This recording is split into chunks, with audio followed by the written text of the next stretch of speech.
بسم اللہ الرحمن الرحیم کہ فجر کی نماز قضا ہو جائے تو اس کو کیسے ادا کرتے ہیں اور اس کا وقت کیا ہوتا ہے۔ تو یہ واضح نشین فرمائیں کہ فجر کی نماز اگر قضا ہو جائے تو اسی دن اگر بندہ نصف النہار سے پہلے جس کو ہم زوال بولتے ہیں، حالانکہ زوال کا ٹائم وہ ہوتا ہے کہ جب ظہر کی نماز کا وقت شروع ہو جاتا ہے، نصف النہار سے پہلے اگر بندہ پڑھے تو اس وقت وہ فجر کے 2 فرض بھی پڑھے گا اور فجر کی 2 سنتیں بھی ادا کرے گا۔ اور اگر اس کے بعد پڑھے، ظہر کے بعد پڑھے، عصر کے بعد پڑھے، مغرب کے بعد پڑھے، عشاء کے بعد پڑھے، تو اس وقت فجر کے صرف 2 فرض پڑھے گا۔ اور 3 وقت ایسے ہیں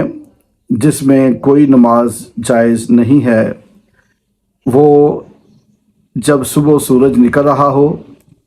یا دوپہر کے وقت جب نصف النہار پہ ہو سورج اس وقت، اور تیسرا جب شام کے وقت سورج غروب ہو رہا ہو۔ اس وقت جو بھی نماز ہوگی، جو بھی نماز پڑھنا چاہے اس وقت نہیں پڑھیں گے، اور باقی کسی ٹائم بھی آپ قضا نماز ادا کر سکتے ہیں، وہ رات کا وقت ہو، وہ دن کا وقت ہو، نماز قضا پڑھی جا سکتی ہے۔ اور عشاء کے بارے میں اب آپ نے سوال کیا کہ عشاء کی نماز قضا کس طرح کریں گے، تو یہ واضح نشین فرمائیں باقی ساری نمازیں جو ہیں وہ جب قضا ہو جائے تو ان کے صرف فرض ادا کیے جاتے ہیں،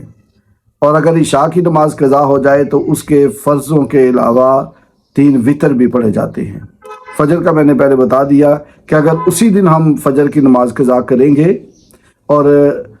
نصف النہار سے پہلے زوال سے پہلے پڑھیں گے تو فرضوں کے ساتھ سنتیں بھی پڑھیں گے، اور اگر بعد میں پڑھیں گے تو صرف فرض ادا کریں گے، سنتیں نہیں پڑھیں گے۔ اللہ رب العزت ہمیں وقت پر باجماعت 5 نمازیں پڑھنے کی توفیق عطا فرمائے اور ہمیں عبادتوں میں اخلاص عطا فرمائے، آمین ثم آمین۔